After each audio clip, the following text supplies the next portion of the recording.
आपने रूस और यूक्रेन के बीच भड़कता हुआ युद्ध देखा और अब हम आपको दिखाने जा रहे हैं कि कैसे रूस के राष्ट्रपति पुतिन के भारत दौरे के बाद अब यूक्रेन के राष्ट्रपति जेलेंस्की के भारत दौरे की चर्चा शुरू हो गई है।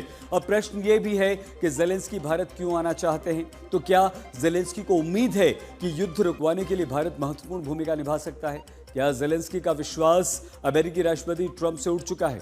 आइए आपको दिखाते हैं अचानक से जेलेंस्की के भारत दौरे की चर्चा क्यों शुरू हुई। पुतिन के भारत दौरे के बाद क्या जेलेंस्की भी भारत आने वाले हैं? क्या जेलेंस्की को पीएम मोदी से ही युद्ध रुकवाने की उम्मीद है?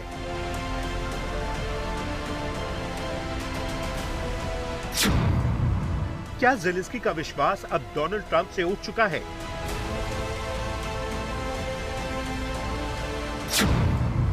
क्या जेलेंस्की को लगता है कि पुतिन अब पीएम मोदी की बात मान लेंगे?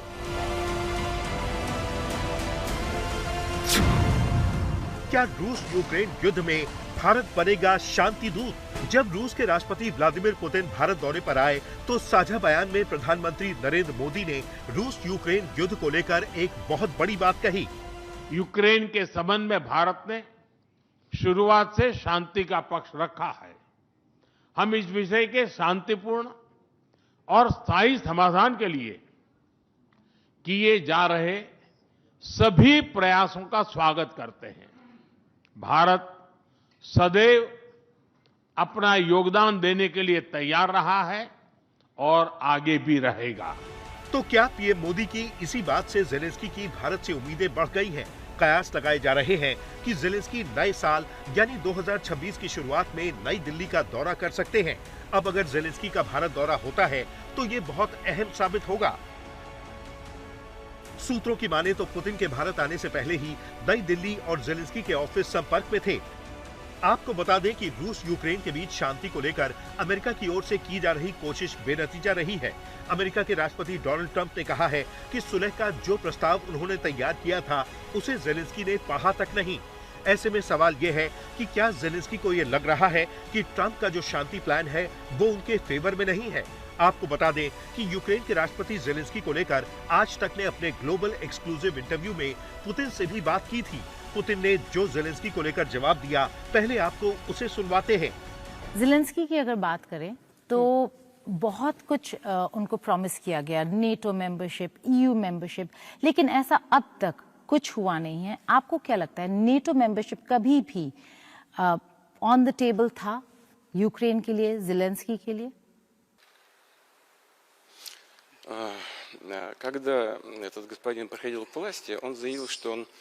जब जेलेंस्की सत्ता में आए तो उन्होंने कहा था कि वो हर हालत में शांति की कोशिश करेंगे, भले ही इसके लिए उन्हें अपना करियर दांव पर लगाना पड़े। अब देखिए, सब कुछ दूसरी तरह से दिखाई पड़ रहा है। अब वो छोटे से समूह नेशनल रेडिकल फासिस्ट की मदद से हल निकाल रहे हैं। ये सरकार अपनी सोच से न्यूनाजी है। इनके राष्ट्रवाद और न्यूनाजी की परिभाषा एक ही है और इसी वजह से सारा माहौल युद्ध का बना। नाकामयाबी ही मिली। उनके लिए सबसे ज़रूरी है ये समझना कि शांतिपूर्ण वार्ता से ही हर समस्या का हल मुमकिन है, और यही बात हम उनको साल 2022 से समझाने की कोशिश कर रहे हैं।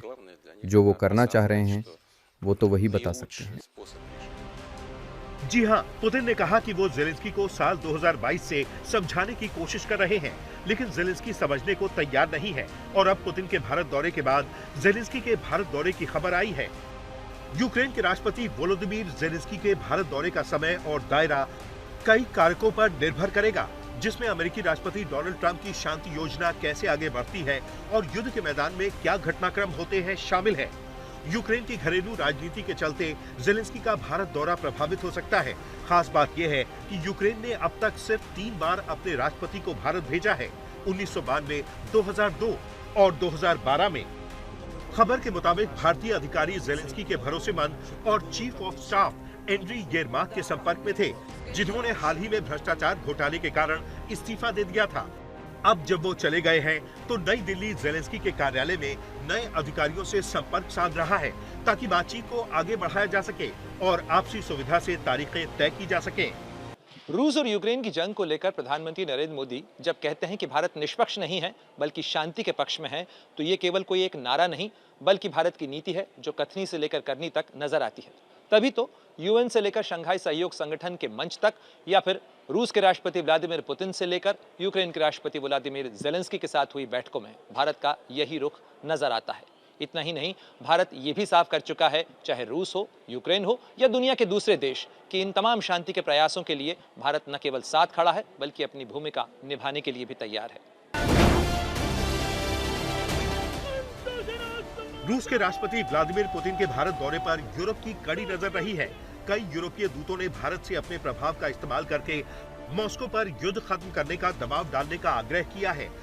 हालांकि दिल्ली ने लगातार ये रुख बनाए रखा है कि बातचीत और कूटनीति ही आगे बढ़ने का एकमात्र रास्ता है, जिसे प्रधानमंत्री मोदी ने इस तरह से बताया है, भारत तटस्थ नहीं है, भारत शांति के पक्ष में है। आपको बता दें कि फरवरी 2022 में जंग शुरू होने के बाद से भारत पुतिन और जेलेंस्की दोनों से संपर्क में रहा है। पीएम मोदी ने जेलेंस्की से कम 8 बार फोन पर बात की है और दोनों नेता कम से कम 4 बार मिल चुके हैं, जबकि सबसे हालिया बातचीत 30 अगस्त को हुई थी, जब पीएम मोदी शंघाई सहयोग संगठन शिखर सम्मेलन के लिए तियानजिन, चाइना पहुंचे थे। दिल्ली से प्रणय उपाध्याय के साथ आज तक ब्यूरो।